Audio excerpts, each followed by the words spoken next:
This is Carsten from UFO Denmark. We are so pleased today to have Erling Strand with us on our show. Erling, can you please introduce yourself? My name is Erling Strand, assistant professor at the Hessdalen University College. That's my profession. I'm teaching student computer science. I'm also, of course, very interested in Hessdalen, which we will talk about. My family background, I'm married, 2 grown-up children, 4 grandchildren. I live out in the countryside in Norway, very close to the Swedish border, and about 100 kilometers south of Oslo. As you probably have heard about Hessdalen, which I will tell you much more about, I was one of the founders back in 1983, so it's a long time ago. Very exciting. So what's going on in Hessdalen, in the Hessdalen Valley? That's a real mystery. When I was a student back in late 70s in University of Trondheim, the Technical University in Trondheim, my topic was electrical engineering. And when I was up there, I got my first observation. It was on the flying disc. It was daylight, sunshine, nice weather.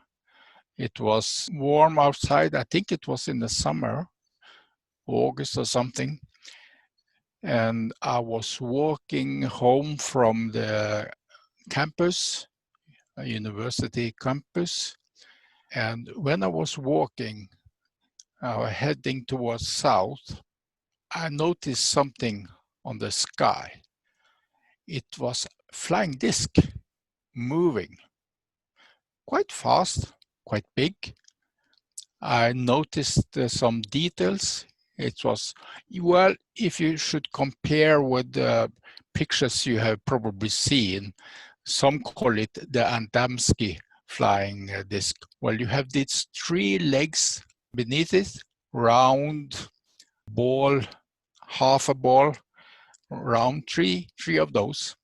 And you have this standard disc-shaped object moving. No sound, it was quiet, and it moved, I would say fast, but I managed to see much of the details. And then it moved out of, so I couldn't see it anymore. That made me not shocked, but I was, what was that? Before that, I hadn't been into the UFO topic at all. So I have nearly not heard about it. Well, I probably have heard about it, but I haven't studied and I haven't been into any community or anything. So just after that, my observation, there was a local group up in Trondheim who should organize information about their UFO Norway. And I went to that presentation. I found it very interesting. Based on that I have seen it myself, I was still very curious. So I was involved in UFO Norway, Norsk UFO Center, Norwegian UFO Center, as it was called at that time. I soon became the head of the research department in that organization and did some work. Not so much. That was back in 1978. So I was finished study in 1980. I moved to Oslo, start working, got an apartment, got my family, and I was start working at the research department back in very early 1981. Very late 1981, the inhabitants in Hessdalen started to see what they call UFO. Sightings of all different shapes, daylight, night, mostly nighttime, mostly lights moving around, very often down in the valley. This started in December 1981 with a high activity. Later we have found out there has been sightings up there before 1981, but there was not any organized collecting of data. There was not organizing system, so we have very few observations description from before December 1981. This activity continued, and back from my time in Trondheim, had meetings together with Leif Havik, who was the head of Trøndelag area in that organization. And we had meeting quite often, once every month or something. Well, anyway, Hessdalen is about 120 kilometers south of Trondheim. He was living not so far away from Hessdalen, so he went up there. Well, far away. At that time, he was living in Trondheim, so he had to travel 120 kilometers to go to Hessdalen. When the newspaper started to write about it, late 1981, early 1982, so Leif Havik noticed this and became aware of it, and he went up there, did see it for himself. And he brought his camera and managed to take many pictures of this phenomena up there. And you know, Hessdalen Valley is quite a small valley. It's about 15 kilometers long, about 5 kilometers wide at the most. And you have mountains in the east and mountains in the west, the western part of this valley. The valley goes in the north-south direction. The nearest town is Røros. It's about 35 kilometers to Røros. So this valley is about, well, it's not so far from Røros town.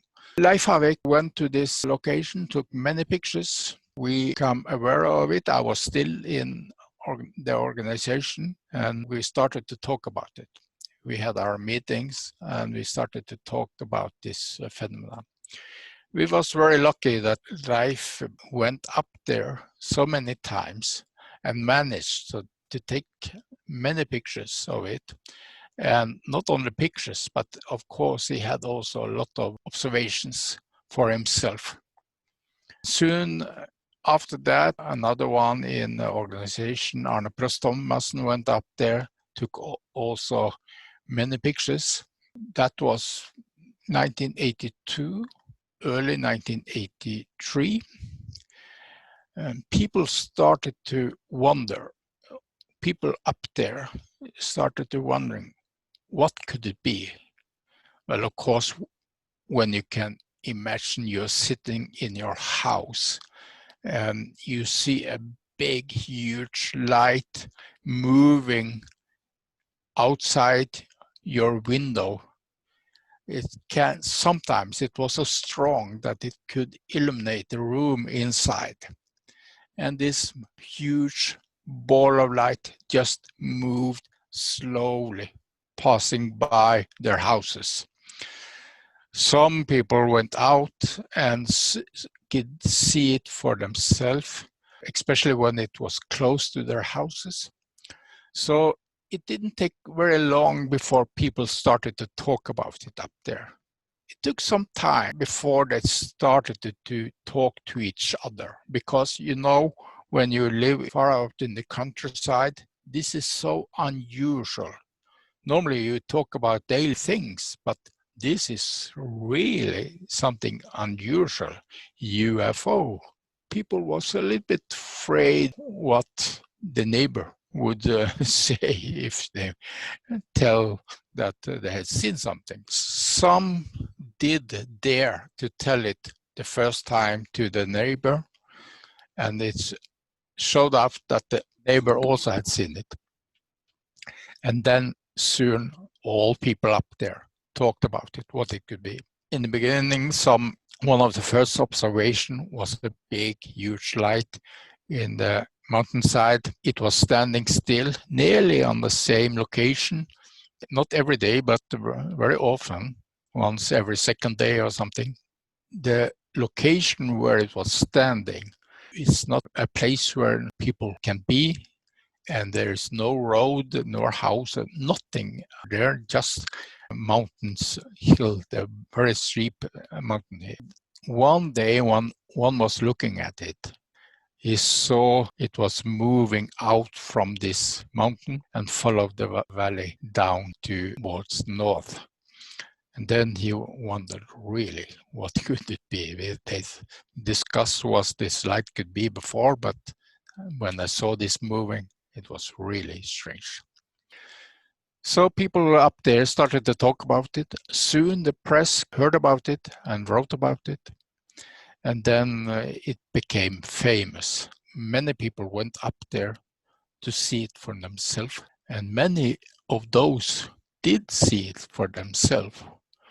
I remember my first tour up there was in September 1982.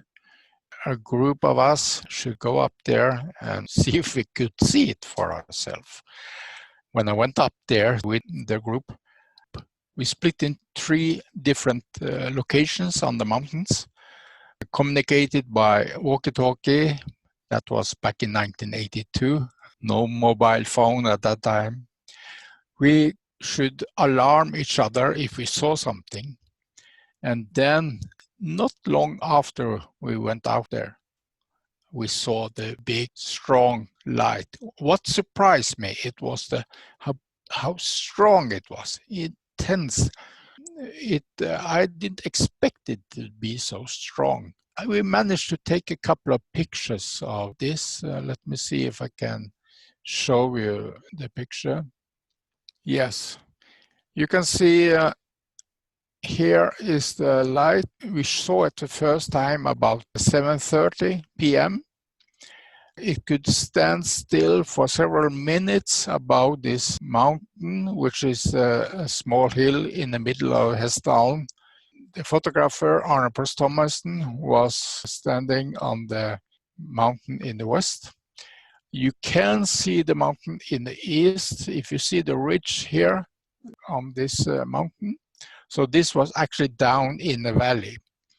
It continued for 1.5 hours. It was standing still several minutes. It was moving slowly, stopped, standing still again, moved again, back and forth, up and down. I could see it from my location, which was further to the left, to the north.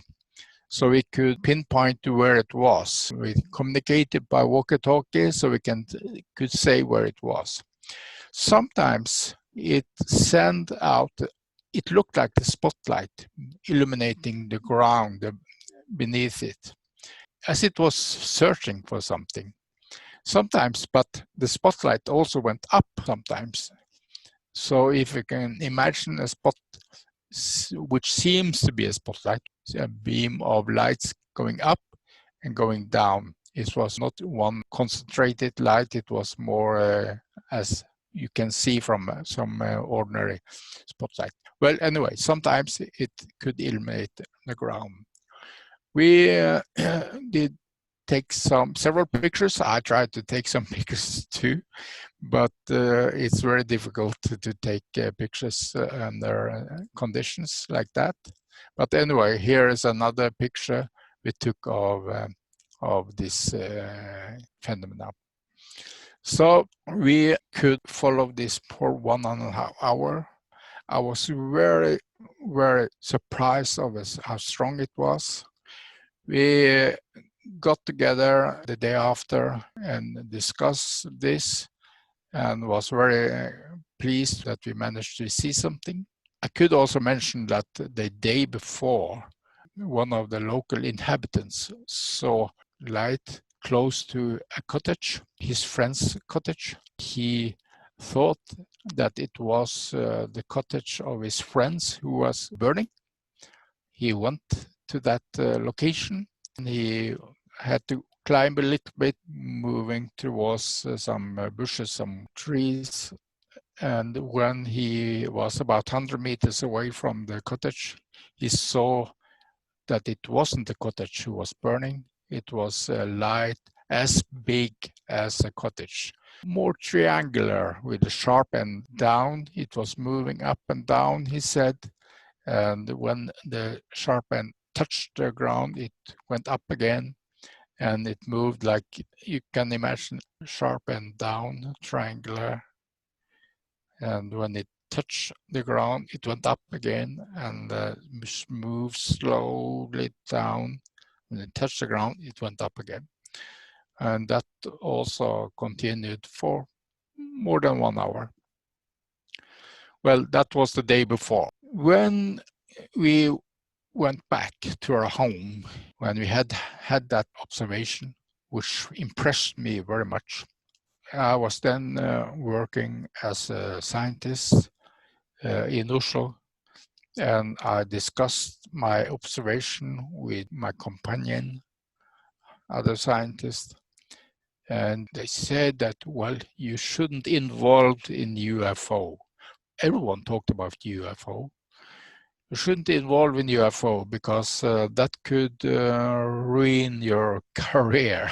I said, what? Not involving finding out what this mystery could be?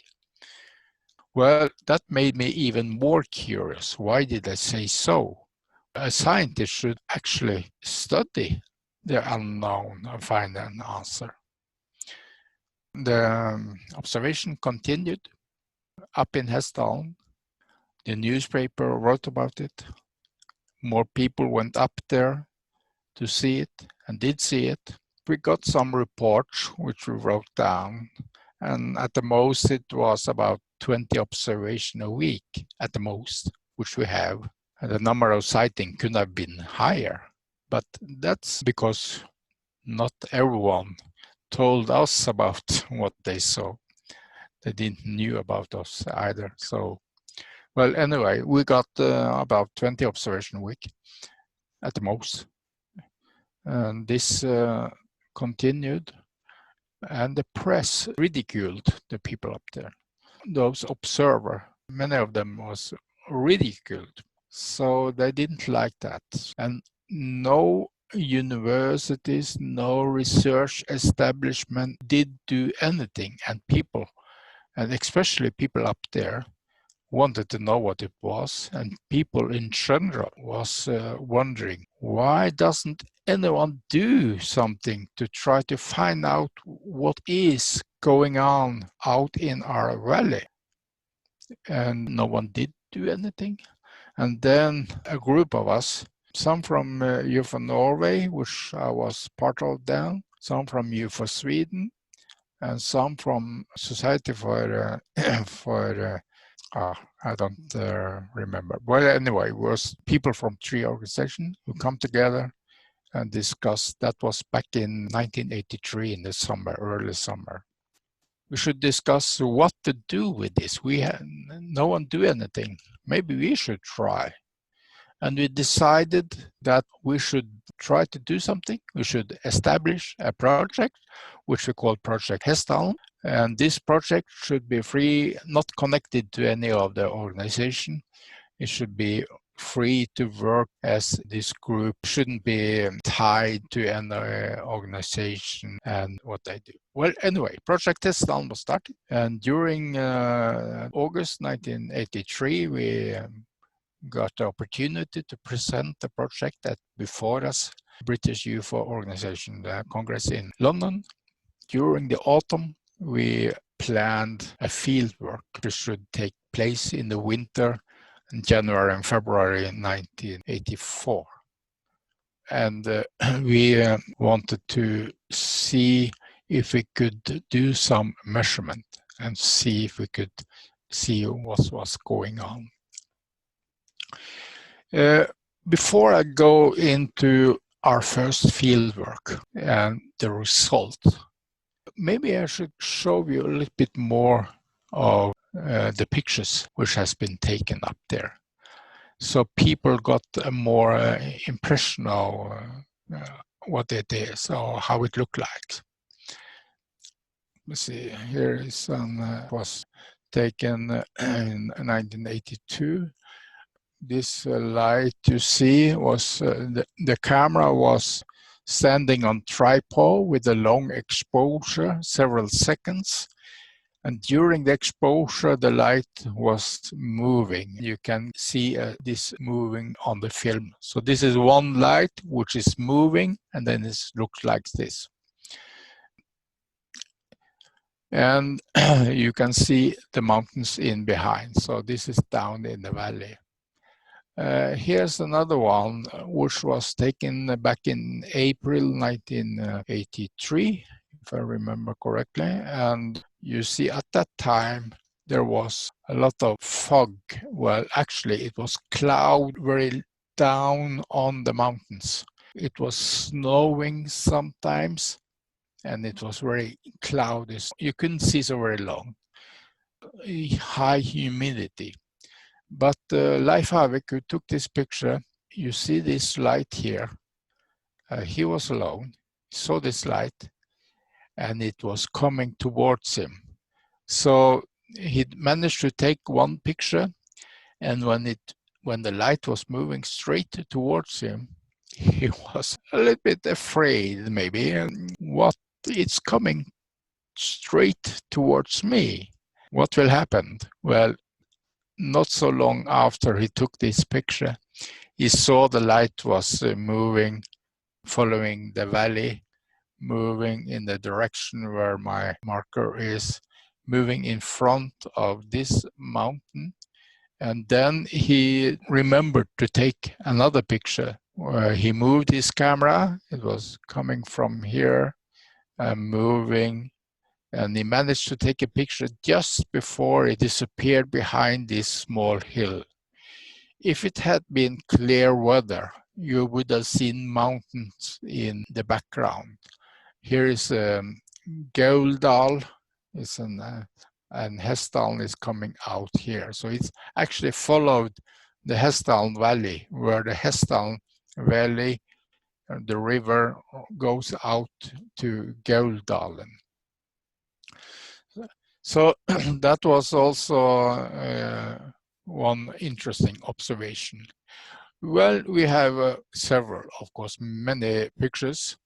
This is a picture of light, yellow light moving across the sky, and the camera stood on tripod, long exposure. So the yellow light, you can see the movement like this. Sometimes it had red flashes on top of it. And on this picture, you got one red flash on top of this yellow light was moving. So the yellow light was moving, and sometimes a red flash above it, and then it continued moving. Sometimes we have blue light, blue, mostly flashing light, blue or sometimes white or blue, not any other colors. The duration is very short, up to maximum a couple of seconds, mostly less than a second. So in the beginning, was not so very aware of those, lasted only a fraction of a second, because it was hard to see. And you see just a flash, you think, was there something? Especially when the flash is very short, much less than a second. But it turned out when we became more aware of these type of light, we become more aware of it because we got these lights on pictures, which we didn't see the light when they took the pictures. So we was wondering, what could that light be? Well, we found out it was flashing light, mostly blue. And this type of light is the one who most is observed up there. When you are aware of those light, you know what to look for. You have to be very awake for these flashes. So if you know it, then it's more easy to see it. That's one type, and well, like I mentioned, the other type is the ball of light, is yellow, which could move around, can move around for hours, move fast, can stand still for minutes on one location. Here you can see another picture showing the movement. The photographer had the camera on tripod with long exposure as normal. He saw a light standing still, and he took at the picture, many second exposure time, and he said, when I took the picture, the light disappeared during the exposure time. But what he didn't know was that he had managed to capture the disappearance onto his film. You can see the light standing still here, and suddenly it starts moving, and it moves with a sharp angle. First of all, it's something like that, and then a sharp angle down here and up again and disappeared. So that's also one mystery with the light, the fast moving with the sharp angles like that. It can move in all kind of different directions. This light was moving like this, and sometimes towards the photographer and so on. Not only a straight line as many of the pictures, but this was moving in irregular behavior. Well, I must also mention, talked about lights. In 1980, before the flashes of light, the huge intensity of lights, you know, I talked about the lights which started in December 1981, much activity in 1982, 83, and by the end of 1984, the high activity decreased. And it started to decrease in late 83, but late in 1984, the high activity was going down to a very low level. So from 20 observations a week, it went down to about 20 observations a year. Mostly lights, but as I mentioned, the high activity started in December 1981, but in 1980, the year before this observation, this tree flying disc was seen by a hunter in the hunting seasons. And he was, well, Hessdalen is a popular hunting area for birds and so on. So many, very often visited by hunters. He was walking in the daytime, and then he saw the sun was shining, and then he felt there was some special feeling.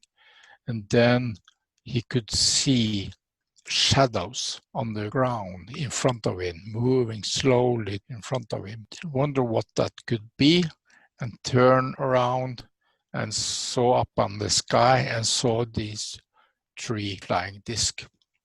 He said that after some seconds, they all moved up with the bottom to the right, and it disappeared with the bottom in the moving direction very suddenly. He could describe how it looked like beneath it, and it was some tubes around this, and there was something which looked like something dark in the middle of this flying disc. So there has been some daylight observations too, but if this is the same as the lights, it's hard to say. Probably not. Can be different kind. Well, I must show also another famous observation. A lady was driving home from Ålen, the nearest village, towards Hessdalen. This is the road just before she went up to Hessdalen. And she noticed that there was some light on all sides of her car. It followed her, the light around her car on all sides, all in front and back and on the side, followed her. And when she came up, starting drive to Hessdalen Valley, then this hat It was shaped as a hat, moved further away, and then I saw the shape, and this was description of what she saw. This was also in the daylight, even if it started to get dark, this disc illuminated beneath it as a dome on top. It was starting to get dark, but it was not completely dark, and she could see this shape very good. This same lady also saw this kind of, she called it a bread with light in front. She saw this quite near, between 100 and 200 meters away from where she was standing.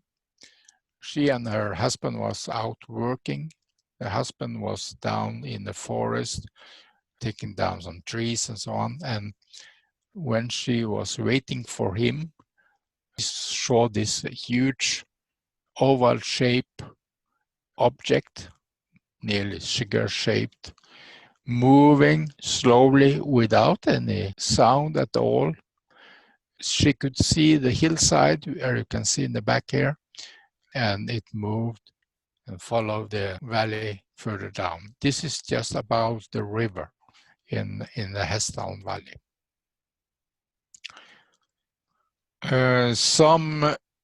Well, I could mention also, of course, as you see, this is a reconstruction taken from the movie of Terje Toftnes. He has made a very good documentary, which I would recommend. It's called The Portalen, and that could be found on internet as well. So this is a reconstruction from his movie. And this is also a reconstruction he has made based on the observations description. And the one who saw this barrel of light, this was also in the daytime. The sun was more to the left, was shining towards it in this direction. But the observer saw it, the light was more strong in the backside. It wasn't that strong on the side where the sun was shining, but on the backside. That has also been seen several times. This is a drawing made by one of the observers. This where you have something very black, some black object. They can see two lights which are as if they are on one thing, because when it's moved, they all move together. And when this has been seen, when it's not completely dark outside, they have explained that there is some black object which connect these lights. That has also been seen several times, so many times that this is the third category, with several lights together, moving together. Well, here's a picture of one of these. You have, on this picture, there was two yellow light in the back and a red one in front, and it was moving. And when this has been seen in the daytime, it's a black object. Based on the description of the observer, they say it's as if they are connected to something. We could mention that we have also some video of this similar, and on that video you have several lights. They're moving also individually on this movie. If you search on Embla movie on the internet, you will see it. Here's also a daylight observation, a drawing made by the observer. This was also in the daytime. This observer, he saw it when it was coming out from nowhere in the air. He started to see part of it, and then he saw more and more of it. And he explained there was some glowing around it, and it moved very slowly. Actually, he was going to go fishing, and he went back home when he saw that. Now we are soon coming to our project Hessdalen. Well, these pictures which I mentioned, and these drawings and so on, has been going on for more than, well, from December 81. We started project in June 1983, and our goal was to gather data, and also we wanted to prove that there was something going on, because many people didn't believe there was something going up there. Even many people went up there and saw it for themselves. Well, of course, they knew there was something up there. But all those people who hadn't been up there, maybe they claim it was just nonsense. So we wanted to take instruments up there, have a field work, and could get some scientific data, not only stories from people, and get scientific data which we could present for scientists and get the science community more interested in the topic. So we had our meeting 3rd of June 1983 in Sweden with these 3 groups, UFO Norway, UFO Sweden, and the Förening for Psychobiofysik. We gather and discuss what to do. We decided to start Project Hessdalen, which was free from all of these organizations. And we did, and during the autumn, we gathered, we prepared the fieldworks. We got instruments, we got people, we established contact with different research establishment, contact with military research establishment. So we had some contact with the researchers. Of course, we wanted to have some help to be able to run this fieldwork precisely. And we got help.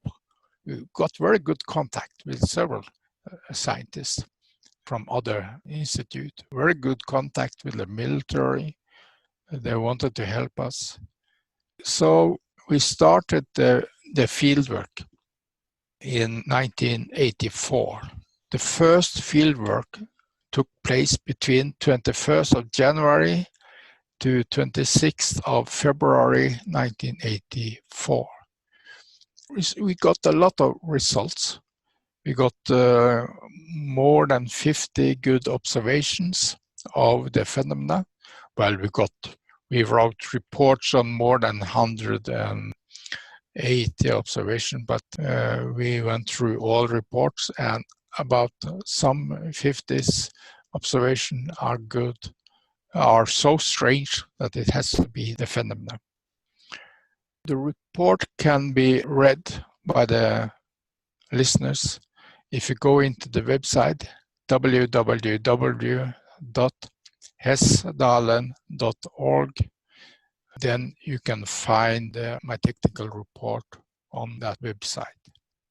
A lot of interesting observations, a lot of different happenings during this fieldwork. We had instruments, we had different teams on different mountains communicating with walkie-talkie, and we was alert most of the time. So we got a lot of data, also data from the instruments.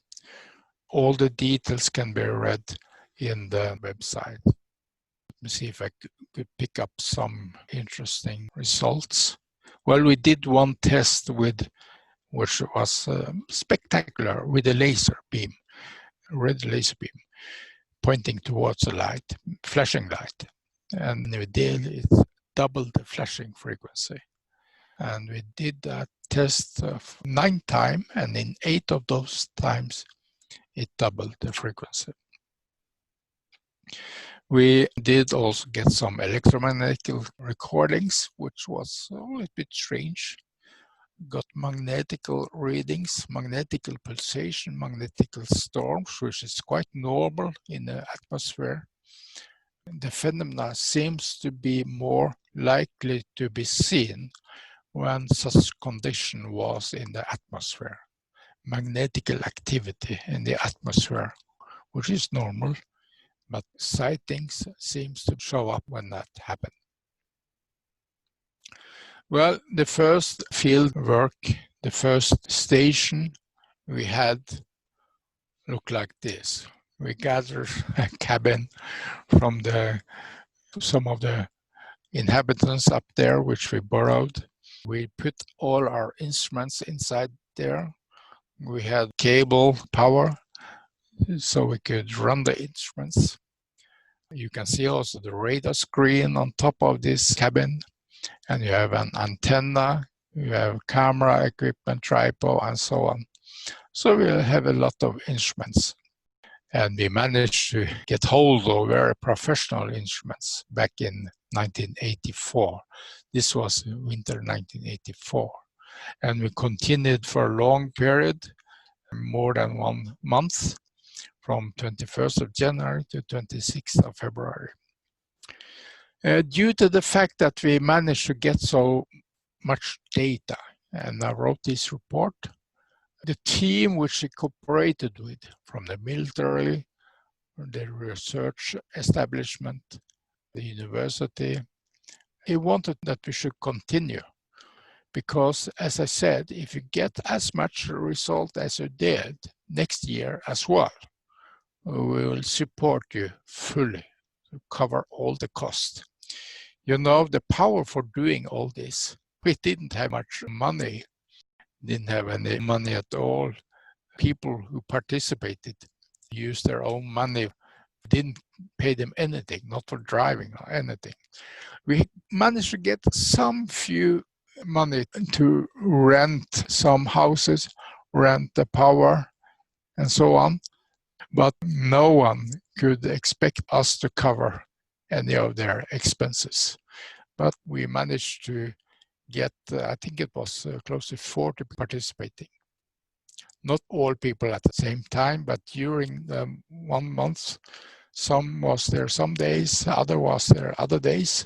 So total number of people who was part of this was about 40.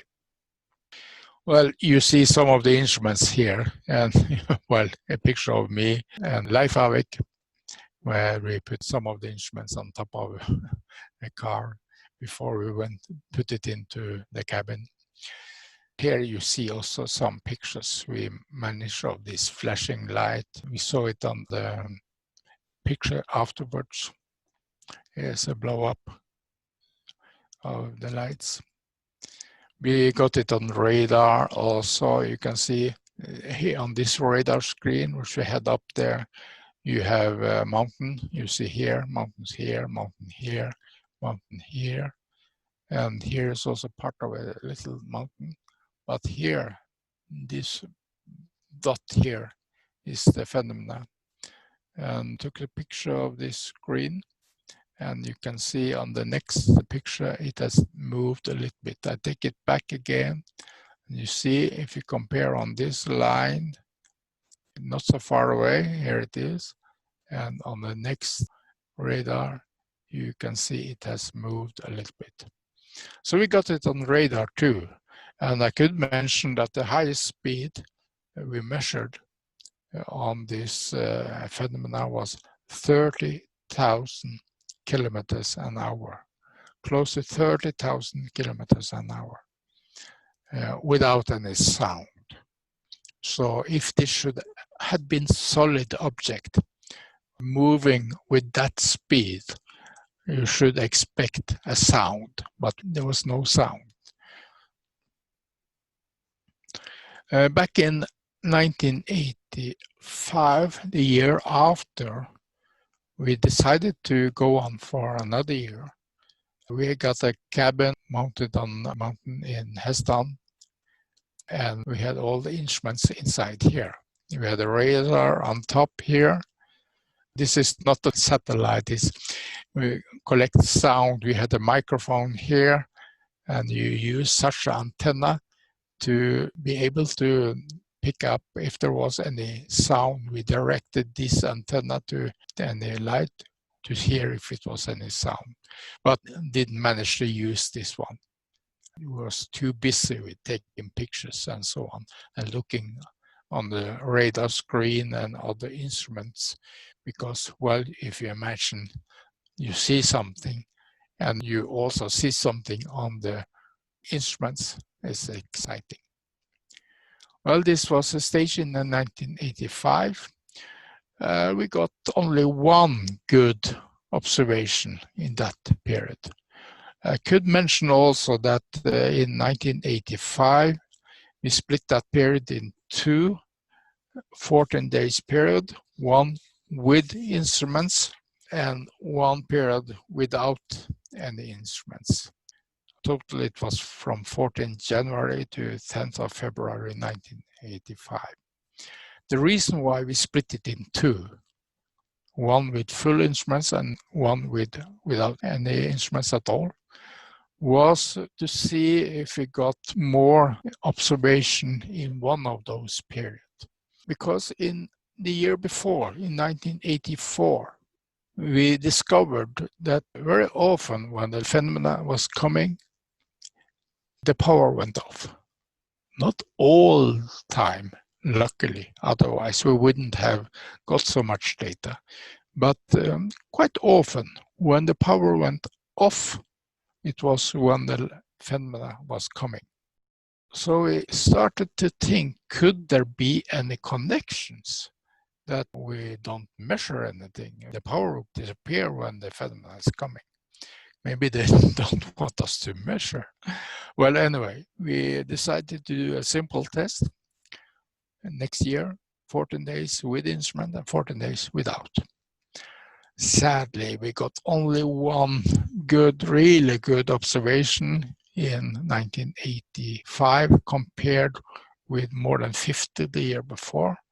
So it seems that it had gone, it had disappeared. I could also mention that one good observation happened when we had no instruments running.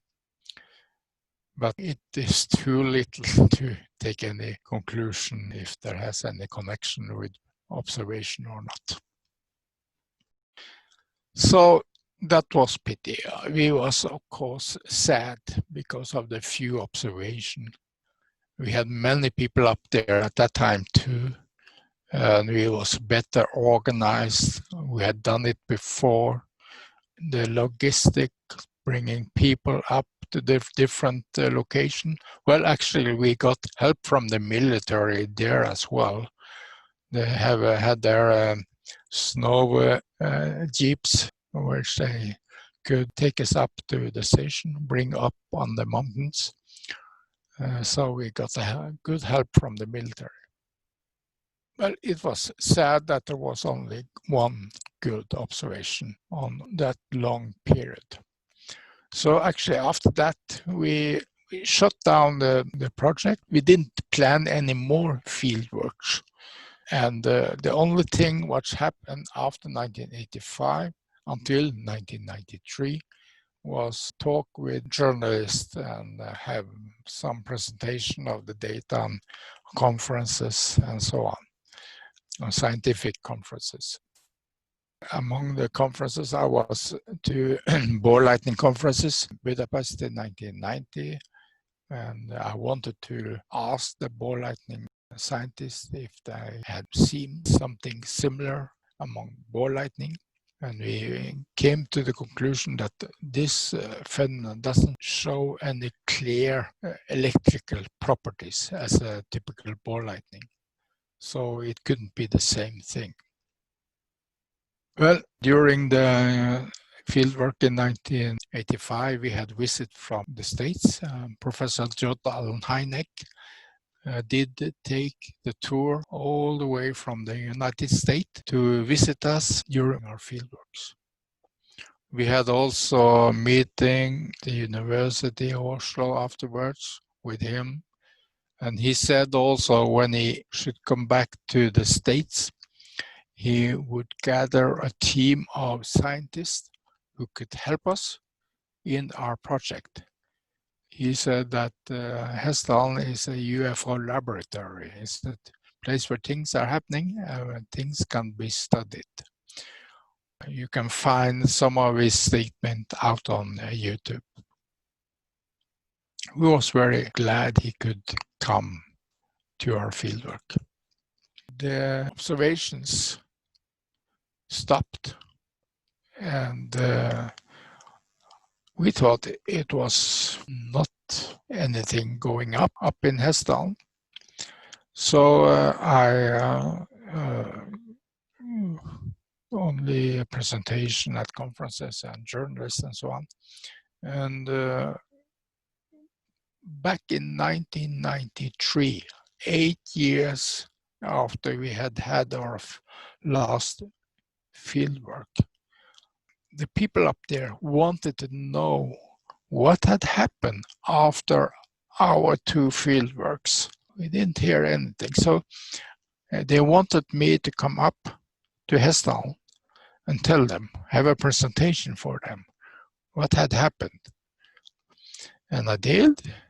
I talked about the growing interest among scientists, the growing acceptance among ordinary people. And when I was finished with the presentation, they came up to me and they said, well, it still continues. They said, I was surprised, still continue. I haven't heard anything.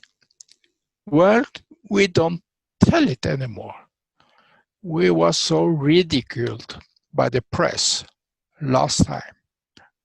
So we stopped telling about it. Okay, so it still continued. So I decided maybe I should start Project Hessdalen again. The first Project Hessdalen was a team of 5 people in 1984 and 85. This group, which we call Project Hessdalen, as a leader team of 5 people, over 40 participated. So I asked some of the participants at that time, the team of 5 people, if they could want to join again, but no. It was only me who wanted to start again.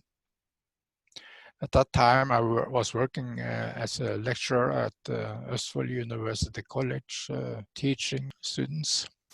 And I decided maybe I should let my students build an automatic station. But before that, we started a project by organizing a scientific workshop. So we had a workshop up in Hessdalen where 27 scientists from 8 different countries gathered and discussed. We had a program that presented different theories and different ideas during one long weekend. And that was an important happening because some of the scientists I gathered were some famous scientists in their research team. And the press noticed that real scientists, big well-known scientists, take this seriously. The ridiculing of the observers stopped. They understood that this is something real. The media understood that there was something real here. So the scientists come and we discussed what it could be, of course, and some ideas came out. After this workshop, I started the project again with the workshop, and then I engaged my student to build an automatic station. They started work in 1994. Workshop took also place in March 1994. The students worked with it as a bachelor project. And in 1988, 4 years after, I have different groups, student groups every year. Everyone continued the work the last group had done the year before. And in 1998 was finished enough to get it up to the station, up in Hessdalen. So we established, put the station up, automatic station, up running in 1998. Many people had heard about Project Hessdalen, and we had different visits from different countries. We had some visits from the States, among other visits, many visits. I showed them around, and I should show you one picture I took. We had visit from the States with a lot of good camera equipment. And we should stay in a cottage in Hessdalen during the night with the equipment up, camera equipment, stay up all night. We took a tour to town Røros in the evening before this night. The camera system was left in the cottage, except my one camera. When we was driving back from Røros, we had a dinner and talked and discussed. And when we was going back to this cottage in Hessdalen, we saw a flashing light in the hillside towards Hessdalen, not so far from Røros, driving towards Hessdalen. And then we thought it has something to do with the airport or something. But we saw that this light, flashing light, was moving up. We stopped the car and I brought the camera out and managed to take a picture on the exposure time about 4 seconds. And during those 4 seconds, we got 4 flashes. And you can see first flash, the next flash, it was moving when it was slowing. And it was standing up here and flashing. So when we went back, it disappeared. We continued our travel to Hessdalen, the cottage, and then we installed ourselves in the cottage, brought out the camera. But of course, that night, the only observation we had was when he was driving the car. So it can show up when you least expect it. Well, back to the station again. We call it the blue box. First time we called the Hessdalen Automatic Measurement Station. The Italian researchers, which we started to cooperate with, call it the blue box. So now it's called the blue box, Hessdalen AMS, Automatic Measurement Station. But now we call it the blue box. It's blue, so that's the name reason. See the blue box here, camera outside, cameras up here in the tower, antenna made by the Italian. When we started the project again, we got contact with scientific communities on different countries around Italy. There was a group, Institute for Radio Astronomy. We went to their location, 1995, had a presentation for them. Me and another person at my college who is working together on this topic. Of course, we do our lecturing as a main work, but we do this as a hobby. The Italian, we visited them at their research institute, 1995, had a presentation. The boss for their institute went to Hessdalen back in 1997, and he managed to see it for himself, was very interested, very keen, and we established a research program which we called EMBLA. And the first EMBLA field work that was asked together with those scientists took place in year 2000. And we had one 2001 and 2002. So we continued for, I think it was 3-4 years or something with fieldworks. They helped us improving the blue box, making radio electromagnetic detection system. And here you see their antenna, which I made. That was in operation some years, not anymore. We have this station. This was pictures taken some years ago. We got this tower with cameras and radar on top, and all the instruments is inside here. This was also a camera. This is not there anymore. So this is the blue box, which was installed and set in operation early August 1998. And I got the first data. All the data is captured during the nighttime. It was sent to a server at Hessdalen University College in the morning. So every morning they can see the data. It's still working now. It was a long period it didn't work because in the early days hadn't enough money to pay that phone bill, because we had to use phone in 1998. There was no internet connection as it is today. So the bill from the phone company was much more money I got from my university college. So I had to drive up and stop the whole thing. So there were some years it didn't work, but now it's working. And it has got quite a lot of data. All the data from this station, all the pictures which are interesting, can be found on hessdalen.org or www.hessdalen.org. And you can see it those years we have written in stories from people who see something up there. So let me see if I got the number of operation. Since 1998 until up to date is I have more than 631 interesting observations. Not necessarily all of this is the phenomena, but I guess quite many of them is the phenomena. Those who are interesting is 631. The system is reacting on sudden light which come into the view and is moving and so on. Most lights can be explained. During each morning, a lot of we can call false alarms, which are quite easy to rule out as a known object. But those are a little bit difficult. Those who can be the phenomena, which are interesting, is 631. There was a long period where it was not in operation. During the time, I have got stories from people who tell me the stories, some with the pictures they've taken.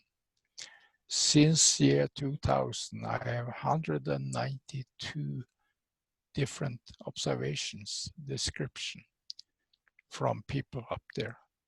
And they can all be found on my website. So you can read every one of them if you want. So quite a lot.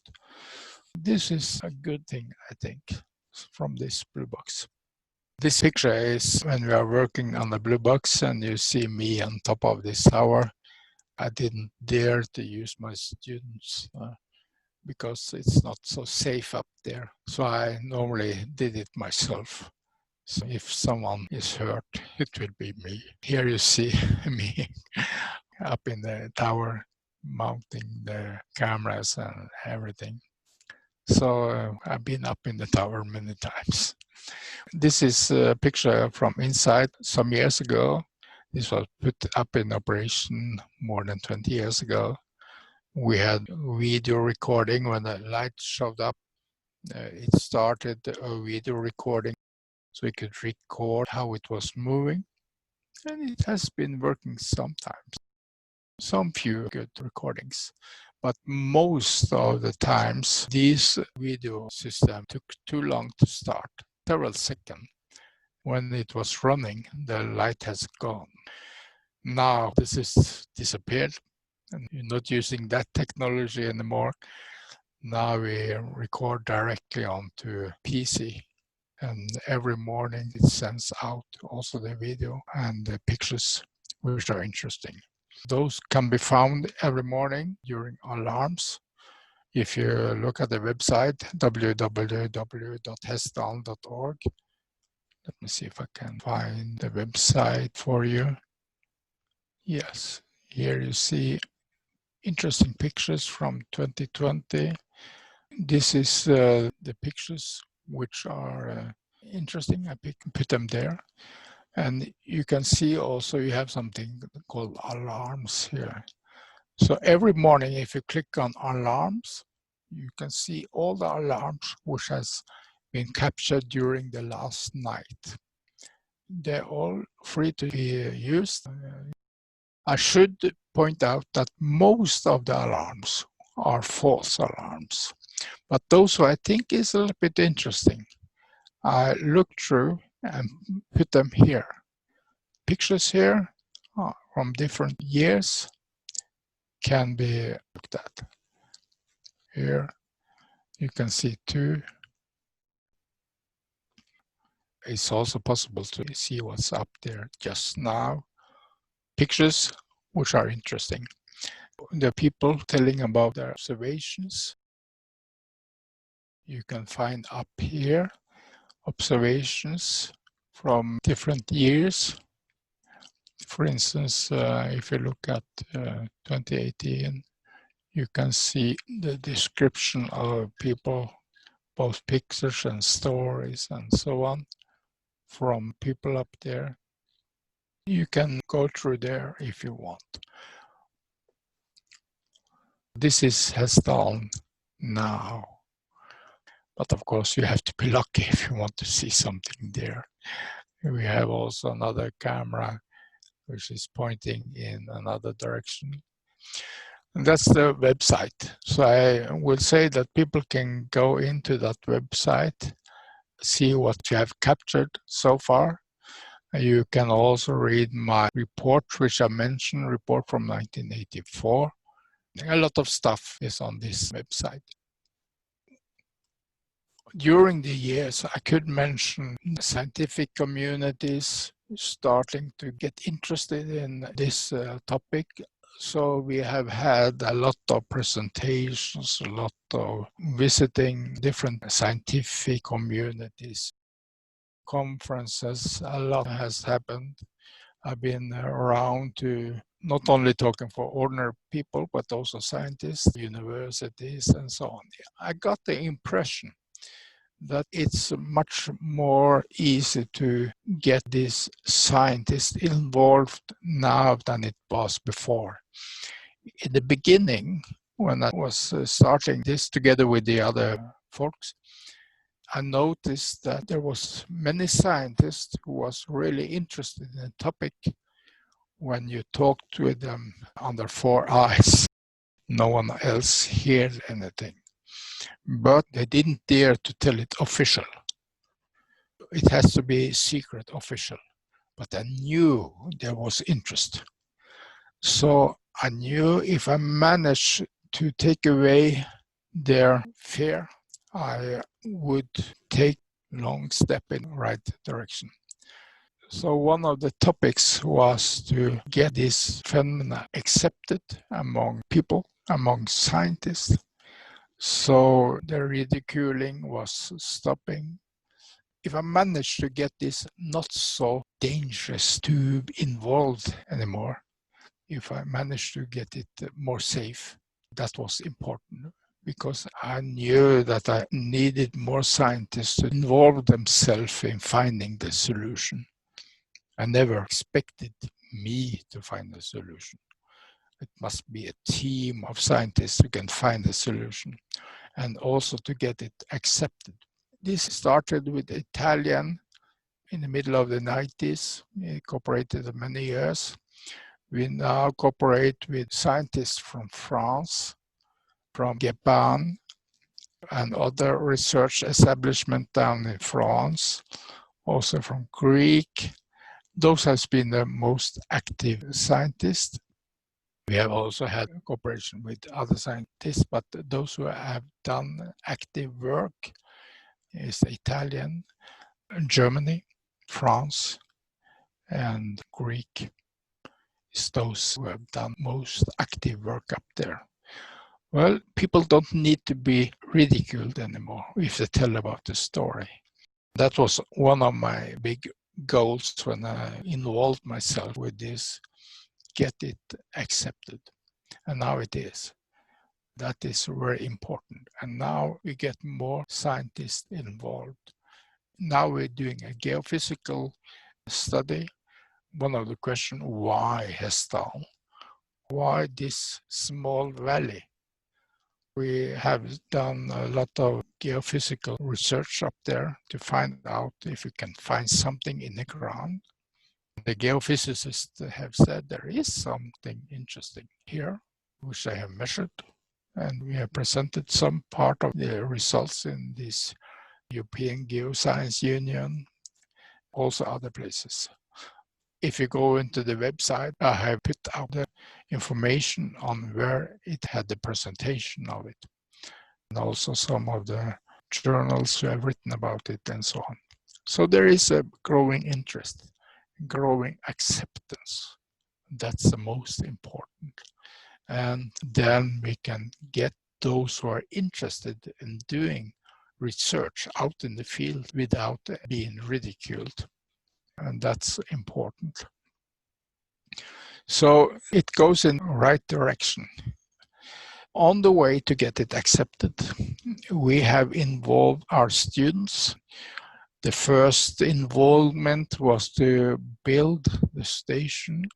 It has been more than 30 groups of students, also students from universities abroad, University of Bologna, University in Würzburg, and also most of Østfold University College, where I'm working.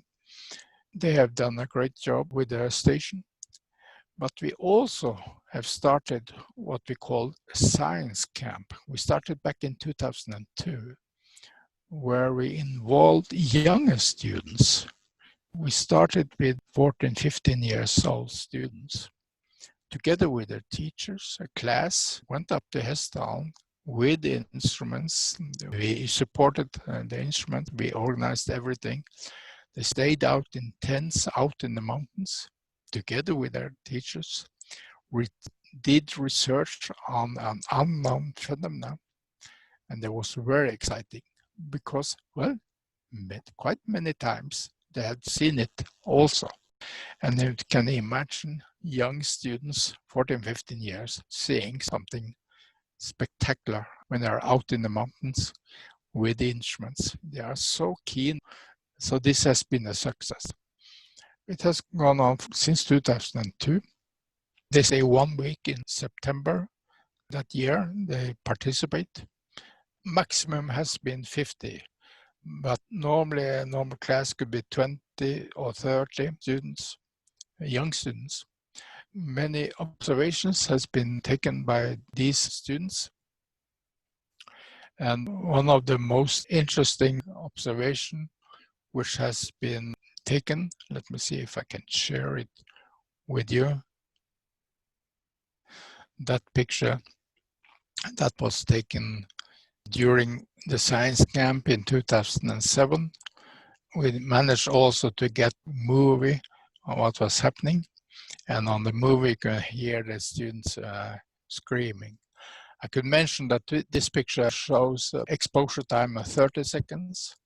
We have found where it was located because we was cross-correlating where we had also groups located other places in Hessdalen, so we can tell where it was.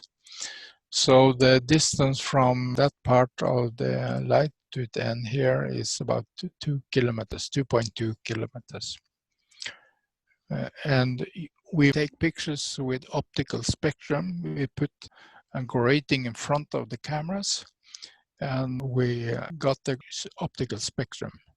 On this picture, it's very interesting. It seems to be quite continuous optical spectrum. I will not be too technical, but continuous could indicate some solid object. High density. That is a little bit strange in the way that we had the speed, which I mentioned. It couldn't be any solid object due to no sound and heat, of course. But on this picture, it indicates it could be some solid object. So is it the same thing, or can it be solid sometimes and not solid other times, or what is it? So that is also a little bit strange that we have some results which point in different directions. This was taken during science camp, and it was movie as well.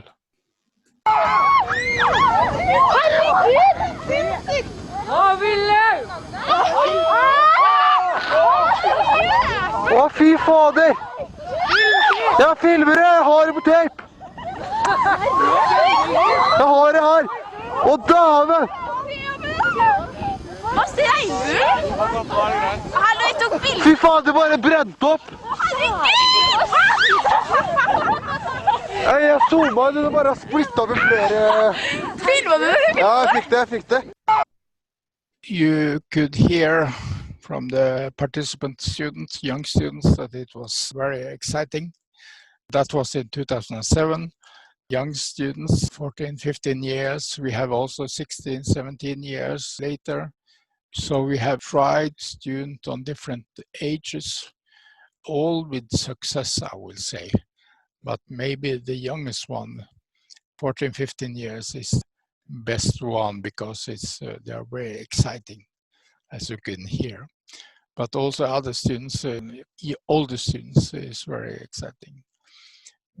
We have had several observations. We have a team out there 1 week in September, out in tents, living with their teachers. When we continued, we moved older students, 17, 18 or 16, 17, 18 years old, and they were also very, very successful in the way that they managed to operate their instruments, and they managed to capture something, and they managed to engage in their science. So we had to, of course, make this as a part of the scientific study program. It was very successful, I would say, and we have had questions from many different schools who wanted to participate, but it's not possible to involve so many. Now we have older students. We have our own students, which are from 18 years and upwards. We have this as a study subject. We call it fieldworks. It's a study subject at our university college. So our students are choosing this study subject. To pass this, they have to run 2 science camp, one in the winter time, when it's snow outside, and the period is 1 week, and the other one is in the autumn, nearly 14 days, so nearly 3 weeks totally out. And they have to organize everything with the help of us, of course, but that's their topic. This is very popular among them. So we are not able to bring all the students who want to choose this subject. We have done that since, I think it was 2016, 17, around there. And we got data on this topic. So we involve students, we involve the younger students, and it's very popular. And it's accepted as a real phenomenon. And when we bring so many hundreds of students, many of those have seen the phenomenon themselves. When people see something, it does something with them. Then they know it is real, not fake. And that is important. So when these young students get older, then they have children and so on, and then they know this is real. And more people will know it is a real phenomenon. That's one of my goals too. So that's one of the reasons why we're running Science Camp. Science Camp is very good. I hope that more people can involve the students in the study of this subject. Also, in the beginning, I forgot to say that the word UFO, we don't use the word UFO. We call it the Hessdalen phenomenon. And the main reason for that, when we started the first fieldwork back in 1984, established cooperation with the different institutes, universities, military. In the beginning, I used the word UFO, But when I met the researchers at that time, that was really taboo. You shouldn't involve that with UFO. But when I explained what I meant by UFO is some unknown phenomena, well, then it was okay. But I couldn't explain that for every scientist who was involved in that. I didn't meet them face to face, so I could tell them what I meant. So I decided we could use another word. We call it the Hessdalen phenomena instead. And that made it much more easy for us. And when we're involved with the schools, when we started back in 2002, we call it the mystery phenomena, mystery lights phenomena in Hessdalen, and the Hessdalen phenomena, which is the mystery. And then that was more accepted among everyone. Well, back to the students, which we still run this spring. We didn't do it, of course, because the pandemic.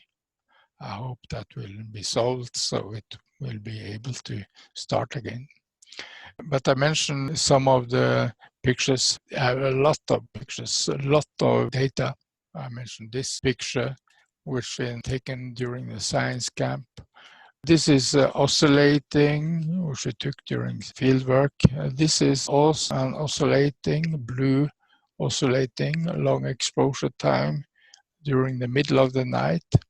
That was taken during science camp as well. Maybe you see a little bit better here. This light was, I bring back the original. You can see some oscillating here. And it seems it could be it hit something or something happening here. And it seems oscillating is changing. And that was also taken during science camp, many observations. I could also mention that people come up there from different kind of countries to look at Hessdalen. Many people go up there now. They even started to visit hessdalen.no. So if anyone wants to go up there, they should contact visithessdalen.no. They have also a UFO camp where you can sleep in cabins with glass roof, so it's possible to see up in the air when you are sleeping or going to bed anyway. This picture was taken by some friends from France. They took several pictures during the daytime, mainly because of the good nature up there. But when they studied the pictures afterwards, they discovered there was something on that picture. They saw that it was something strange, which I captured. They didn't see it when they took the picture, but saw it on the pictures. I say that if you are up in Hessdalen, take pictures in the daytime too. It can be seen something strange during daytime, not only in the nighttime. There is a picture on my website. The photographer took a picture of nature. It's a nice picture. Sun was shining, very nice. The intention was to take a good picture of the nature. But when he studied the pictures afterwards, he saw there was something up here. Enlarged it, and he saw it looks like some kind of cube. But the strange thing is the sun is coming from this side. So you see the dark side is here towards the sun. So that is strange. There has been more of these kind of pictures. This was 2016, 2018, but it's taken by some French.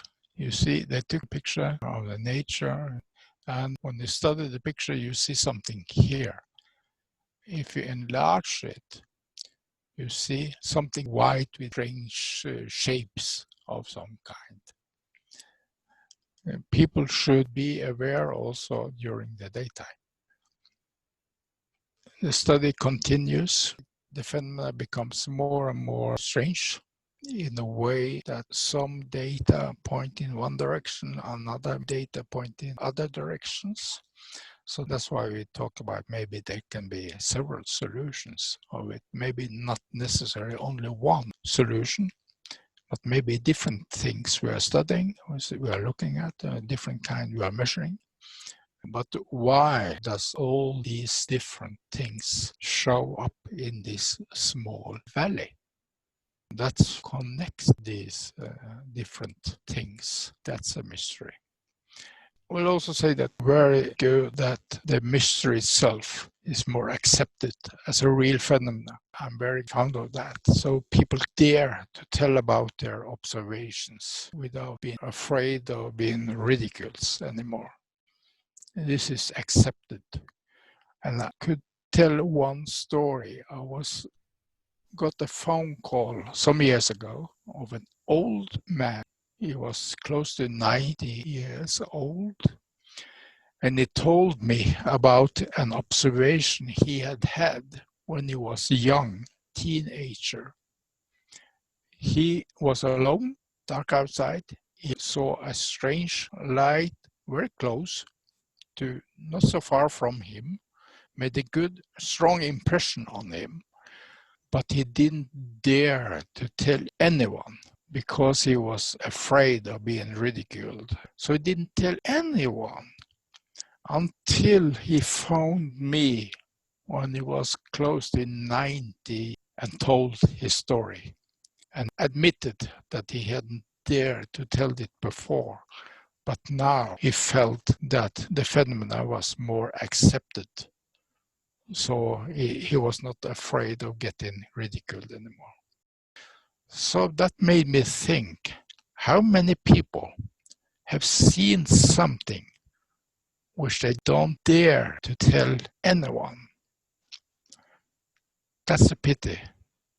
Because if we could have heard the real stories from real grounded people who do have a strange observation, if we get the data, maybe that could lead us to one possible solution, whatever that solution may be. Whatever it turned out to be is very important. Thank you very much. I hope you are ready for some questions. Please. We have a question from Steve, who is asking, who is funding you at the moment? Well, the funding is one story too. We don't get much funding. I got some funding from my university college. When I'm using students, I get some funding to cover my expenses. And also we got fundings from different other places. Generally, I can say we don't get rich on that. We manage to cover our costs. So there's a lot of free times, but we managed to get funding, some of it. We have got from different small places. Okay, that's great. I have a question. You talked about when you had young students with you up at Hessdalen. Has any of those students ever been scared, the young ones? Not what we have experienced, no. Although some students are not able to stay out in a tent in September in Norwegian mountains. Not all of the young students. So we had some activity at the headquarters, because when we had the students out in the tents, we had one headquarter which sent info out on the internet and also could have run the project, reported what the data and so on. We had a headquarter which they sat inside in the house. So we found some activity for those who are not able to walk up on the mountains. Could also mention that when you have young students and bring the whole class up, some of these young students, they want to make trouble and so on. The teachers was very afraid that they should ruin or spoil the whole action, the whole science camp. We tried. And it turned out they didn't make any trouble at all. They found their place, they could do things. So I think that some of those who make trouble, doesn't fit into the school system. But here, we're taking out in the field, climb up on mountains, stay in tents, reading instruments. You have all different kind of different activities. So it's more easy to find one topic in the whole process, which they fit into. And then there are no need for them to make trouble. Yeah, I guess so. Astrid has a question from our group. Terry Toftenes documentary shows some local telling about visitors coming out of alleged UFOs in the valley. Do you think they have any connections with the light phenomenon? Very few. I think of only one when I can imagine now, of a lady who saw something coming out from something landed. That was not as I can remember. I don't think it was a light, and not that one story. Very few stories, I must say, of those. We have some pictures, as I showed you, but very few who can see some alien, or what do you call it. Actually, only one, or actually one. There has been two this autumn, but not connection with any lights or object or anything. But very few of such kind of stories at all. And it's we don't connect these with the lights, because we don't have any data who will do that. So that can be something completely different. Okay, great. I have a question for the blue box you have on the mountain. Is there any infrared cameras or heat cameras on that one? No. Sadly, there's a lot. If we had had a lot of money, it would have been a spectacular, a good, different. No, we don't have any money enough for doing that. Okay, that's sad. Very sad. Yes. Stig has a question. How many of the scientists have been willing to accept an extraterrestrial explanation? Or any? Well, we don't know exactly, but we haven't discussed that theory directly with most of them. Although I know that one of them, which we are talking, are very interested in that side of it. And I guess that several are maybe interested, but we have not discussed that alien hypothesis. You had most focus on the mystery light.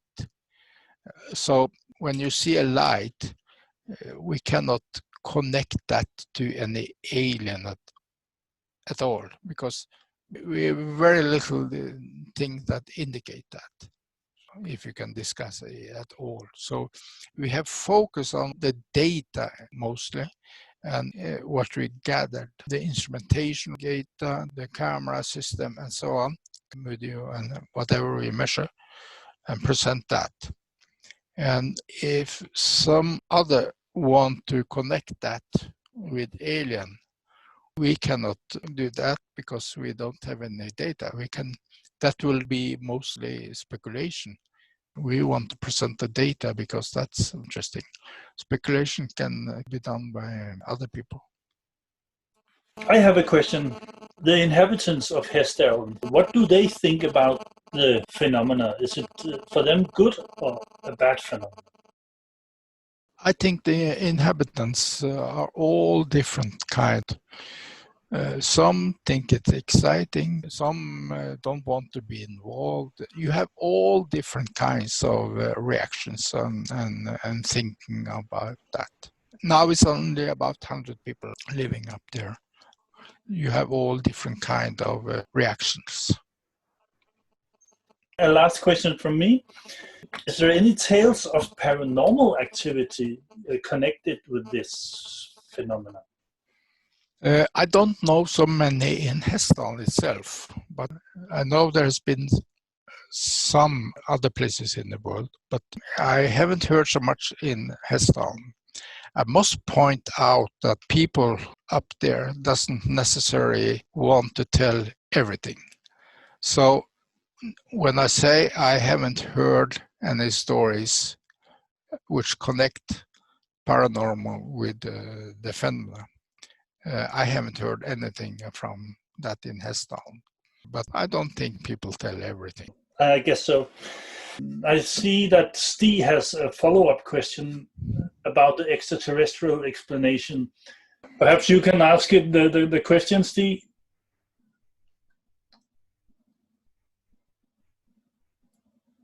I was asking if the scientists were able or willing to accept an extraterrestrial explanation, because some of the observers have observed discs.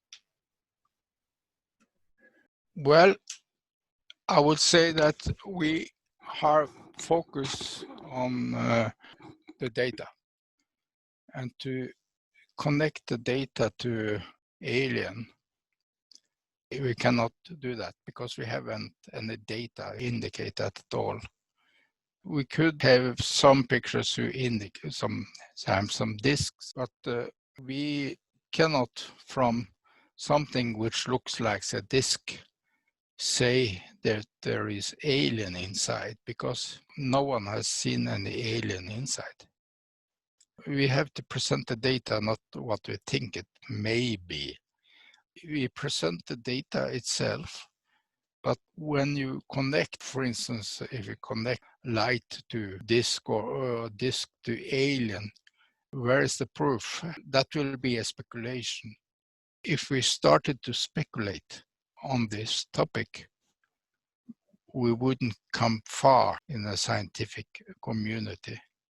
We will soon be stopped being taken seriously. Now I'm feeling we've been taken seriously in the scientific community. It's very easy to speculate. So even if I saw some flying disc, I will say I saw something which looks like flying disc, which I could maybe, if I had done some measurement, a picture, or I could present these measurements. But as long as I have no proof that there is someone inside those discs or connected with alien, I cannot do that, because that will be a speculation. Since you started the Hessdalen project until now, do you think you have come closer to an answer of what it is, the phenomena, or has it raised a lot more questions? It has raised a lot more questions.